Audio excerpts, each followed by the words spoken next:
Reels ರಾಣಿ ಸುಚಿತ್ರಾಳ ಮತ್ತೊಂದು ನೌಟಂಕಿ ಬಯಲಾಗಿದೆ. ಇದರೊಂದಿಗೆ ಕಲಾಕಾರ ಕಮಲಾಕರ ಸುಚಿತ್ರಾಗಿಂತ ಮೊದಲು ಮತ್ತೊಬ್ಬಳ ಜೊತೆ ಅಕ್ರಮ ಸಂಬಂಧದ ಬಗೆಗಿನ ಸ್ಫೋಟಕ ಆಡಿಯೋ ರಿಲೀಸ್ ಆಗಿದೆ. ಅದರಲ್ಲಿ ಈ ಕಮಲಾಕರ ಹೇಳಿರೋದೇನು ಅನ್ನೋದು ಇಂಟ್ರೆಸ್ಟಿಂಗ್ ಕಾಮಪುರಾಣ ಇಲ್ಲಿದೆ, ನೀವೇ ನೋಡಿ.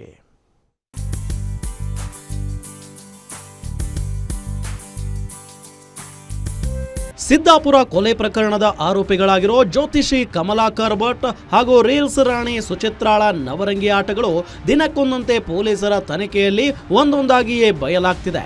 ಮದುವೆಯಾಗಿ ಇಬ್ಬರು ಮಕ್ಕಳಿದ್ರು ಈ ರೀಲ್ಸ್ ಬ್ಯೂಟಿ ಸುಚಿತ್ರಾ ಬೇಕು ಅಂತಲೇ ಪಡ್ಡೆ ಹುಡುಗರಿಗೆ ಕೆಡ್ಡ ತೋಡುತ್ತಿದ್ದಳಂತೆ.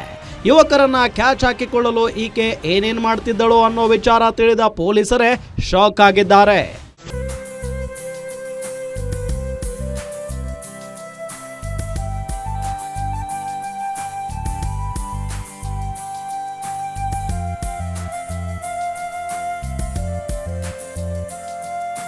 ಮದುವೆಯಾಗಿದ್ದ ಈ ಸುಚಿತ್ರಾ ಹ್ಯಾಂಡ್ಸಮ್ ಆಗಿರೋ ಹುಡುಗರನ್ನ ಬಲೆಗೆ ಬೀಳಿಸಿಕೊಳ್ಳಲು ನಾನಾ ಮಾಸ್ಟರ್ ಪ್ಲಾನ್ ಮಾಡಿದ್ಲಂತೆ. ಪಡ್ಡೆ ಹುಡುಗರಿಗಾಗಿ ತನ್ನ ಹೆಸರನ್ನೇ ಬದಲಿಸಿಕೊಂಡಿದ್ದಾಳೆ. ಸುರೇಖಾ ಅಂತ ಇದ್ದ ತನ್ನ ಹೆಸರನ್ನ ಸುಚಿತ್ರಾ ಅಂತ ಮಾಡಿಕೊಂಡಿದ್ದಾಳೆ.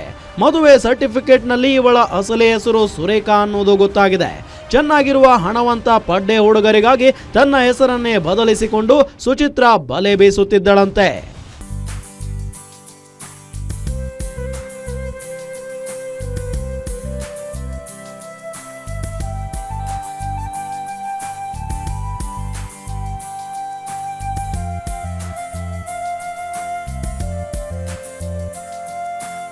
ಇನ್ನು ಈಕೆಯ ಮೇಲೆ ಅನುಮಾನ ಬಂದು ಕೇಳಿದವರಿಗೆ ಮದುವೆ ಫೋಟೋದಲ್ಲಿರೋದು ನಾನಲ್ಲ, ನನ್ನ ಅಕ್ಕ ಸುರೇಖಾ ಅಂತ ಕತೆ ಕಟ್ಟುತ್ತಿದ್ದಳಂತೆ. ನಾವಿಬ್ರು ಟ್ವಿನ್ಸ್ ಆಗಿದ್ವಿ, ಇಬ್ರು ಕಾಣೋಕೆ ಸೇಮ್ ಟು ಸೇಮ್ ಇದ್ದೇವೆ ಅಂತಿದ್ದ ಸುಚಿತ್ರಾ ಅವಳು ಸತ್ತಿದ್ದಾಳೆ. ಇನ್ನು ಕಮಲಾಕರ್ ಭಟ್ನದ್ದು ಎನ್ನಲಾದ ಕಾಮಪುರಾಣದ ಆಡಿಯೋ ಒಂದು ವೈರಲ್ ಆಗಿದೆ. ಜೀವನ ಪೂರ್ತಿ ಇರೋದಾದ್ರೆ ಇವಳ ಜೊತೆಗೆ ಇರೋದು ಎಂದಿರುವ ಕಮಲಾಕರ್ ಭಟ್ ಧ್ವನಿ ಎನ್ನಲಾಗಿದ್ದು, ಧ್ವನಿಯಲ್ಲಿ ಇನ್ನೊಂದು ಮಹಿಳೆ ಜೊತೆ ಮಾತನಾಡಿರೋದು ಇದೆ. ಅವಳು ಲೈಫ್ ಲಾಂಗ್ ನಾನು ಬದುಕಿದ್ದು ಹೌದು ಅಂತಂದ್ರೆ ಅವಳ ಜೊತೆಗೇನೇ ಬದುಕೋದು. ಒಟ್ಟಾರೆ ಕೊಲೆ ಪ್ರಕರಣದ ಆರೋಪಿ ಜ್ಯೋತಿಷಿ ಕಮಲಾಕರ್ ಭಟ್ ಅಕ್ರಮ ಸಂಬಂಧಗಳ ಕುರಿತು ದಿನಕ್ಕೊಂದು ಹೊಸ ಮಾಹಿತಿ ಬಯಲಾಗುತ್ತಿದೆ. News desk, guarantee news, Bengaluru.